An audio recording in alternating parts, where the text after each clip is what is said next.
नमस्कार, आप देख रहे हैं सी न्यूज भारत और मैं हूं आपके साथ ज्योति अरोड़ा। वक्त हो गया है न्यूज बुलेटिन का, जिसमें हम जानेंगे कि घाघरा नदी के कटान को लेकर बीजेपी नेता केतकी सिंह ने किस पर जमकर साधा निशाना।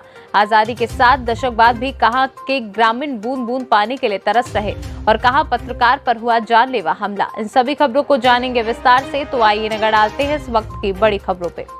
खबर यूपी के बलिया से, जहां बासठी विधानसभा के बीजेपी नेता केतकी सिंह ने लगातार घाघरा नदी के कटान से परेशान लोगों के हालचाल जानने पहुंची। नाव पर सवार होकर कई गांव का निरीक्षण किया। मीडिया से बातचीत के दौरान उन्होंने क्षेत्रीय विधायक व नेता प्रतिपक्ष राम गोविंद चौधरी पर जमकर निशाना साधा। कहा कि पिछले 10 सालों से रहे विधायक इस क्षेत्र में, जिसमें 5 साल की सरकार उनका भी था। वहीं जिस तरह कटान व बाढ़ के नाम पर पैसा अलर्ट कराकर उन लोगों ने पैसे को बंदरबाट किया है, जिसकी वजह से समस्त गाँव अपना पहचान खोने की स्थिति में आ गया है। तो बड़ी इस बात को लेकर चिंतित रहती हूँ कि ना जाने वह कैसे विधायक हैं और किस तरह वो अपने आप को जनप्रतिनिधि कहते हैं। श्रीमान राम गोविंद चौधरी जी, जो इस समय नेता प्रतिपक्ष हैं, समाजवादी पार्टी के नेता हैं, यहाँ के विधायक हैं। पिछले 10 साल से लगातार वही विधायक हैं यहाँ पे, और इससे पहले 5 वर्ष की सरकार उनकी भी थी, अखिलेश यादव जी की सरकार थी। और जिस तरह वह कटान के नाम पर और बाढ़ के नाम पर पैसा अलॉट करवा के और उन लोगों ने बंदर बाट की, जिसकी वजह से आज ये समस्त गांव अपनी पहचान खोने के स्थिति पर आ गया है। इनके अस्तित्व खत्म होने वाले हैं। इस स्थिति पर भी वह आए और उन्होंने जात वाले कई सम्मेलन कराए, जातियों के लोगों को बुला बुलाकर अलग अलग सम्मेलन करा रहे हैं, परंतु उन्हें इस बात की फिक्र नहीं है और यह कभी नहीं रहती है उनको कि यह जो स्थितियां उत्पन्न हो रही हैं, जैसे आज यह गांव अगर खत्म हो जाता है, चांदपुर गांव अगर खत्म हो जाता है, तो उसके जिम्मेदार कहीं न कहीं क्या पूरी तरीके से राम गोविंद चौधरी जी ही होंगे। तो आज आप नाव से निरीक्षण कर, क्या है आपका मकसद, क्या है? बिल्कुल, मैं इस समय आई हूँ, समस्त ग्रामवासी मेरे साथ हैं। मुझे सूचना मिली कि कटान बहुत तेजी से बढ़ रहा है और आज मैं आई हूँ। पूरा निरीक्षण करके मैं बाढ़ खंड से भी बात करूंगी और इस समय हमारे योगी आदित्यनाथ जी महाराज जी मुख्यमंत्री हैं, तो मैं उन्हें एक चिट्ठी भेजूंगी। हमारे सांसद श्री रविंद्र कुशवाहा जी हैं, मैं उनसे भी बात करूंगी और इस पर जल्दी से जल्दी कोई कदम उठाया जाए, इस बात का हम प्रयास कर रहे हैं। इससे पहले एक गांव पड़ता है मनियर में, हमारा ककरघट्टा पड़ता है, वह भी डूबने के ही कागार पे था, परंतु यही योगी सरकार थी, वहाँ के प्रधान जी भी हमारे साथ मौजूद हैं। तो इस सरकार में उस गांव को भी बचाया गया। उस तरह ना जाने कितने गांव के लिए सरकार खुद प्रयास कर रही है, परंतु दुर्भाग्य यह है कि जिस विधायक को जनता ने चुना, उनकी आवाज उठाने के लिए, वह विधायक चिर निंद्रा में सो रहे हैं और जब उनकी नींद टूटेगी तो वो वोट मांगने अवश्य इन गाँव में जरूर वो आएंगे। बलिया से सीनू संवाददाता आनंद दुबे की रिपोर्ट।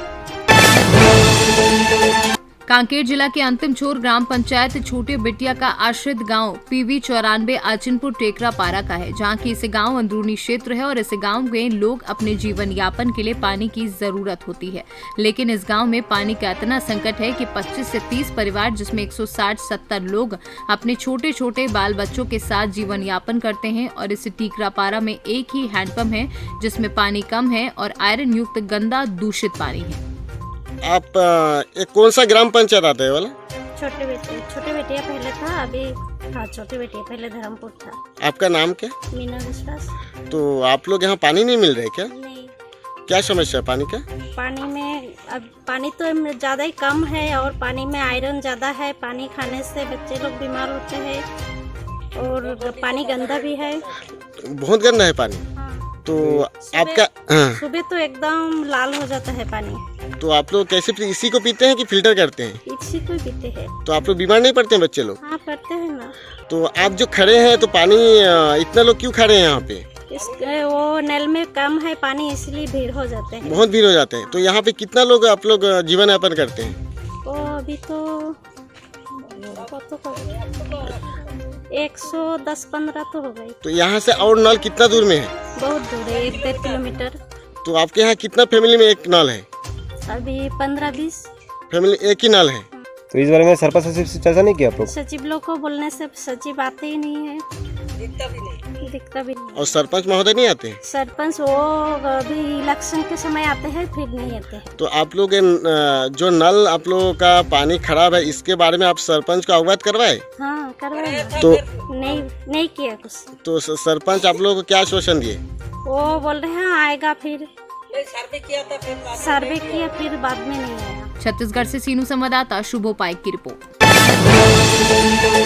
जनपद कानपुर देहात की सीमा रायपुर तक सपा कार्यालय माती तक जन जागरूकता रैली को लेकर पहुंचे पूर्व विधायक व वरिष्ठ सपा नेता रामप्रकाश कुशवाहा। समाजवादी पार्टी की नीतियों को जन जन तक पहुंचाने के लिए निकाली जागरूकता रैली। रैली के दौरान सैकड़ों की संख्या में गाड़ियों का काफिला देखने को मिला और जगह जगह उनका स्वागत पार्टी कार्यकर्ताओं ने किया। साथ ही पूर्व विधायक का स्वागत रनिया कस्बे के वरिष्ठ युवा नेता शिवम कुशवाहा के द्वारा भारी भरकम माला पहनाकर अपने सैकड़ों कार्यकर्ताओं के साथ मिलकर रनिया चौराहे में किया। अगर कोई अत्याचार करते हैं तो उनकी कोई बात नहीं होती है, और उसके बाद हमारा आदमी अगर झूठे मुकदमे में फंसा जाता है तो उसके घरे में बुलडोजर चलाने का काम होता है और आम आदमी को ठोकने का काम होता है। आज मैं पूछना चाहता हूँ इस प्रदेश के मुखिया से, परम सम्माननीय माननीय मुख्यमंत्री योगी साहब से, कि आखिर वो बुलडोजर कहाँ है जो अजय मिश्रा के घर पे क्यों नहीं चल रहा है? वो बुलडोजर कहाँ है जो वहाँ का महोबा का एसपी पिछले 1 साल से गायब है और आज तक नहीं मिला है? क्या सिर्फ ये जुल्म ज्यादती हमारे गरीब मजलूम बेसहारा लोगों पे के लिए है? इसलिए दोस्तों, इसको उखाड़ फेंकने के लिए आज माननीय अखिलेश जी ने आह्वान किया है कि इस जुल्म और जाति की सरकार उखाड़ फेंकने के लिए आने वाले चुनाव में माननीय अखिलेश यादव जी हाथ मजबूत करने के लिए अपना एक एक वोट साइकिल के चुनाव चिन्ह पे डलवाने का काम करेंगे और इस प्रदेश में एक ऐसी सरकार बनाने का काम करेंगे जहां भय और आतंक का माहौल नहीं होगा। और जिस तरीके से पिछले 5 साल बेमिसाल थे, जहां पे छात्रों के लिए रोजगार, किसानों के लिए वो सारी सुविधाएं, हमारे समाजवादी पार्टी पेंशन या और सड़कों का संजाल बिछाने का काम होगा। इसलिए मेरे भाइयों, आप सबका पुनः हृदय से धन्यवाद देते हुए खासतौर से अपने शिवम कुशवाहा जी को, गिरिधर यादव जी को, हमारे बहुत सारे लोगों को जो उनके पवन भैया, सारे लोग जो आए, पूरे समाजवादी पार्टी की सारी टीम को, क्योंकि अगर युवाओं में जोश है तो इसका मैं बहुत बहुत धन्यवाद देना चाहता हूँ, क्योंकि आज आपका हौसला दे करके, आपका जो मजबूत आवाज़ सुन करके मैं समझता हूँ कि ये भाई अकेला नहीं है, ये भाई के साथ हजारों लोग हैं जो इस व्यवस्था को बदलने का काम करेंगे। अब वो दिन आ गया है जब इस रनिया विधानसभा क्षेत्र में विकास की गंगा बहेगी और भय और आतंक गुंडों का माहौल खत्म होने का काम करेगा। कानपुर देहात से सीनू संवाददाता दीपक की रिपोर्ट। इस समय पूरा हिंदुस्तान भगवान श्री राम की भक्ति में लीन है, क्योंकि राम बारात का दिन है। जगह जगह राम बारात का आयोजन किया जा रहा है। वहीं रविवार की रात नगर कुरावली में भी पिंटू गुप्ता की अध्यक्षता में मर्यादा पुरुषोत्तम भगवान श्री राम की बारात के कार्यक्रम का आयोजन बड़े ही धूमधाम से किया गया, जिसका शुभारंभ चेयरमैन संगीता वर्मा और उनके पति धर्मेंद्र वर्मा द्वारा भगवान राम की आरती उतार के किया गया। भगवान श्री राम का भव्य रथ जो पुष्पों से सजा हुआ था, जिसमें लगभग 20 झांकियां सम्मिलित थी। सबसे आगे भगवान गणेश, मां दुर्गा, भगवान विष्णु और लक्ष्मी, हनुमान जी, प्रभु श्री राम, सीता और लक्ष्मण, राधा कृष्णा, भगवान ब्रह्मा, विष्णु, महेश के भव्य रथ थे। कार्यक्रम की सभी झांकियां महाराज जी बाबा के मंदिर से गिरोड़ अड्डे गई और फिर वहां से गल्ला मंडी में स्थित जनकपुरी पहुंची, जहां कार्यक्रम को अंतिम रूप दिया गया। सर, आज आपकी अध्यक्षता में हर वर्ष की भांति जैसे निकाली जाती थी, इस बार रामलीला महोत्सव हुआ है, बारात निकाली गई है, क्या आयोजन हुए हैं? हर वर्ष से कुछ इकाई हुआ है। इस बार सरकार के दिशा निर्देश थे, उसके हिसाब से हर वर्ष से जैसे दिन नहीं निकली, हल्की निकली राम बारात। लगभग कितने सर झांकियाँ रही होंगी? 17 से 18। सर, अगर बात करें प्रोटोकॉल की तो क्या पालन किया? प्रोटोकॉल जो सरकार ने दिशा निर्देश दिए उस हिसाब से अंदर निकाली थी। अब जो भीड़ भाड़ थोड़ी सी, तो कितना समय लग गया इसे? समय लग गए 4 घंटे। सर, हर वर्ष की भांति इस वर्ष भी बड़े हर्षोल्लास के साथ श्री राम जी की बारात निकाली गई पूरे नगर में। किस प्रकार के आयोजन हुए और क्या प्रोटोकॉल के पालन है? सर, देखो, सरकार की जो दिशा निर्देश थे कोविड को देखते उसके अनुसार इस वर्ष रामलीला मनाया गया। इसमें गणेश पूजन, शिव जी की बारात, रामचंद्र जी की बारात, जो पहले जिसमें ज़्यादा झांकी, बैंड, जो भी चीज़ें ज़्यादा होती थी, कोविड को मद्देनज़र रखते हुए सारी चीज़ों को कम कर दिया और कोविड के दिशा निर्देशों के अनुसार जिससे लोगों का बचाव हो सके उसके अनुसार राम बारात का आयोजन किया। लगभग सर इसमें कितनी झांकियाँ जो रही होंगी जो इसमें? इसमें लगभग झांकियाँ रही होंगी, विद सारी झांकियाँ मिला के 20 झांकियों के समथिंग। तो कहाँ से प्रारंभ और कहाँ समापन हुआ है?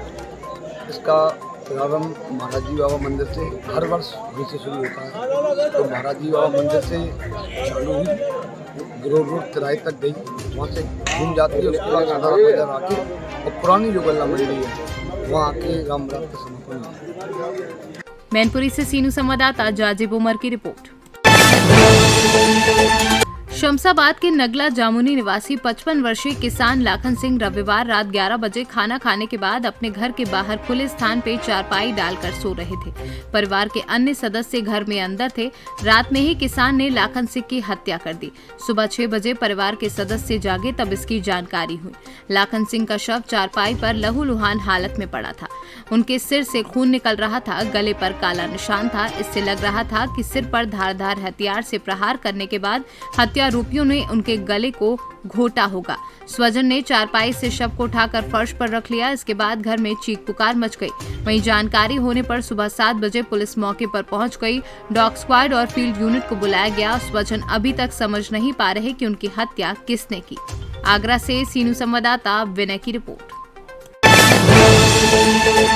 किराए के मकान में साथ रह रही पड़ोसन के साथ हुई छेड़छाड़ की शिकायत करने पड़ोसन महिला मित्र के साथ थाने जाने एक महिला को उस वक्त भारी पड़ गया जब कुछ ही दिनों बाद छेड़छाड़ करने वाले आरोपी युवक की मां फूलवती बघेल ने साथ गई महिला अमनदीप कौर के खिलाफ ही मारपीट की झूठी शिकायत डबरा थाने में दर्ज करवा दी।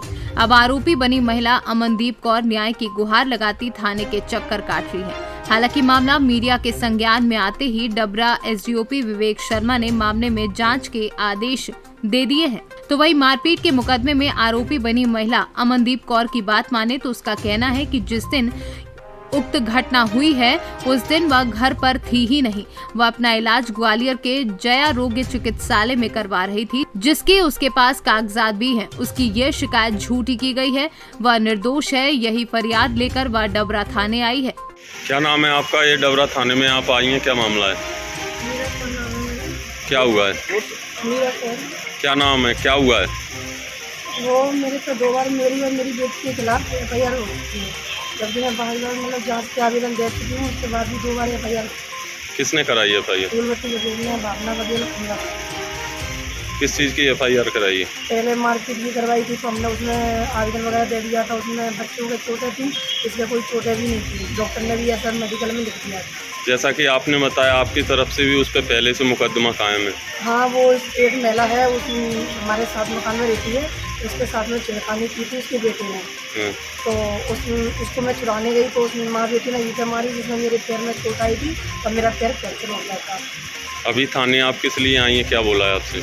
अभी मैं इसलिए आई हूँ 8 तारीख की घटना, फिर उन्होंने कोई FIR कराई है, मेरी जानकारी में नहीं थी। और वर्तमान में केवलपुर में थी नहीं, इसलिए मैं ग्वालियर में थी। झूठी FIR करा रही हैं बार-बार। मतलब 10 दिन में 2 बार हो चुकी है। अब अधिकारियों को क्या बोला है अधिकारियों ने? अधिकारी कह रहे हैं हम जांच करवा लेते हैं। पहले भी बोल रहे थे हम जांच करवा लेते हैं, लेकिन अभी तक कोई जांच नहीं हुई है और वो आए दिन परेशान करती है। अधिकारी की बात करती है। आप क्या चाहती हो? मैं चाहती हूँ कि इसकी जांच हो, अगर हम सही हो तो हमको दंड दिया जाए। अगर वो झूठी FIR करती है तो उसके बारे में मतलब जो भी सरकार को कहना चाहे जो उनको सीखना जाए। आज उनकी झूठी शिकायतें यहाँ थाने में की जा रही हैं। मीरा कौर का प्रकरण मेरे संज्ञान में आया है। मीरा कौर में अभी 2 माह की और 1 माह की 3 से 2 माह का एक प्रकरण पंजीकृत कराया है। जिसके मीरा कौर की आवेदन प्राप्त हुई, जिसमें ये बताया गया कि सड़क में जो पानी बहता है नाली में, उसको लेकर उसका विवाद है। अभी कल भी जो आवेदक उनके द्वारा मारपीट की एक प्रथम पंजीकृत कराई गई। उसके द्वारा प्रथम पंजीकृत कराया गया, उसकी परीक्षण किया जा रहा है। एक प्रथम कहीं दूसरा पंजीकृत कराया गया। इन्वेस्टिगेशन में जो चीज़ें आई उसके साथ डबरा से सीनू संवाददाता ओम बाबू प्रजापति की रिपोर्ट। हाथरस जिले की सादाबाद तहसील के हाथरस आगरा मार्ग पर राधिका विहार कॉलोनी में नवरात्रि के पावन पर्व पर माता शेरावाली की भव्य प्रतिमा का आयोजन किया गया, जिसमें कि मुख्य अतिथि अग्रवाल सभा अध्यक्ष पीयूष गोयल एवं सुनील गौतम रामलीला अध्यक्ष के द्वारा दीप जलाकर एवं पूर्ण विधि विधान के साथ पूजा अर्चना कर माता रानी का आशीर्वाद प्राप्त किया। इस मौके पर आयोजक राजकुमार गौतम, बोले परिवार, बबलू गौतम, नवीन गौतम व अन्य लोग उपस्थित रहे। हाथरस से सीनू संवाददाता प्रशांत अग्रवाल की रिपोर्ट। कौशाम्बी जिले के कड़ा ब्लॉक क्षेत्र के दारा नगर की ऐतिहासिक श्री रामलीला महोत्सव में आज मर्यादा पुरुषोत्तम भगवान श्री राम ने शंकर जी द्वारा जनक जी को दिए गए धनुष की प्रत्यंचा चढ़ाकर उसे भंग कर दिया और सीता स्वयंवर का कार्यक्रम को संपन्न किया। धनुष के टूटते ही भगवान परशुराम बादल की गर्जना के साथ स्वयंवर समारोह में पहुंचे। टूटे हुए धनुष को देखकर लोग बहुत क्रुद्ध रहे और फिर भगवान श्री राम और परशुराम जी का संवाद हुआ। कौशाम्बी से सीनू संवाददाता हर्षित मिश्रा की रिपोर्ट। समस्तीपुर हसनपुर प्रखंड क्षेत्र में पंचायत चुनाव को लेकर सरगर्मियां तेज हो चुकी हैं। हसनपुर प्रखंड क्षेत्र के दूधपुरा पंचायत के पंचायत समिति सदस्य पद के उम्मीदवार विकास कुमार की पत्नी गुड़िया कुमारी लगातार जनसंपर्क अभियान चला रही हैं। वह अपने पंचायत के विभिन्न मुद्दों को लेकर सीनू संवाददाता से खास बातचीत की। जी ये बताइए, आप दूधपुरा पंचायत से पंचायत समिति पद के लिए आपकी पत्नी गुड़िया कुमारी इस बार आ रही है मैदान में, क्या लग रहा है इस बार? इस बार नया सोच के साथ दूधपुरा पंचायत के प्रतिनिधि के रूप में पंचायत निर्वाचन क्षेत्र संख्या 7 से आ रहे हैं। मेरी पत्नी है गुड़िया कुमारी। इसका सोच है युवा सोच है। युवा काम के लिए जो भी मान लीजिए आत्मनिर्भर के लिए काम करना है, सब आदमी अपने अपने हिसाब से काम करेंगे। जैसे कि मान लीजिए कि आपके लिए जैसे कि आपको 10 रुपये देना नहीं, 10 रुपये आपको कमाना सिखाना है। मेरा यही लक्ष्य है आपका। अगर मान लीजिए इस बार अगर जनता आपके पत्नी को चुनती है तो आप विकास के कौन से मुद्दों पर काम कीजिएगा? विकास के बहुत सारे मुद्दे हैं मेरे पंचायत में। सबसे पहले है जैसे कि मान लीजिए जितना भी युवा है, युवा को रोजगार चाहिए। इधर उधर जो भटकता है, बाहर जाता है, उसको गांव में ही इतना रोजगार पैदा कर दिया जाएगा कि कहीं इधर उधर भटके नहीं। क्या लग रहा है इस बार जनता का क्या मूड है? आप लगातार क्षेत्र भ्रमण भी कर रहे हैं, क्या लग रहा है? जनता का मूड है कि आप तो नए कैंडिडेट हैं, नए सिरे से काम कर रहे हैं, आपका अच्छा रिस्पांस भी मिल रहा है। लोगों कहते हैं कि आप आइए और आपका स्वागत है। अगर आपको जनता चुनती है तो आप विकास के कौन से मुद्दे को प्राथमिकता दीजिएगा अपने पंचायत में? सबसे पहले मेरा रहेगा रोजगार। आपको जो है से रोजगार के मुद्दे पे काम करवाएंगे। इधर उधर जैसे कि मान लीजिए कि आपके बहुत सारा लघु उद्योग है, सरकार की योजना है, उसको हम अपने सिरे से काम करवाएंगे। बैंक के थ्रू आपको उससे जोड़ेंगे और कहेंगे कि आप ये काम कीजिए, बाहर कहाँ भटक रहे हैं। आपका नाम? विकास कुमार। और आपके प्रत्याशी का नाम? गुड़िया कुमारी। समस्तीपुर से सीनू संवाददाता गौतम कुमार सिंह की रिपोर्ट। न्यूज बुलेटिन में फिलहाल के लिए इतना ही। आप देखते रहिए सी न्यूज भारत।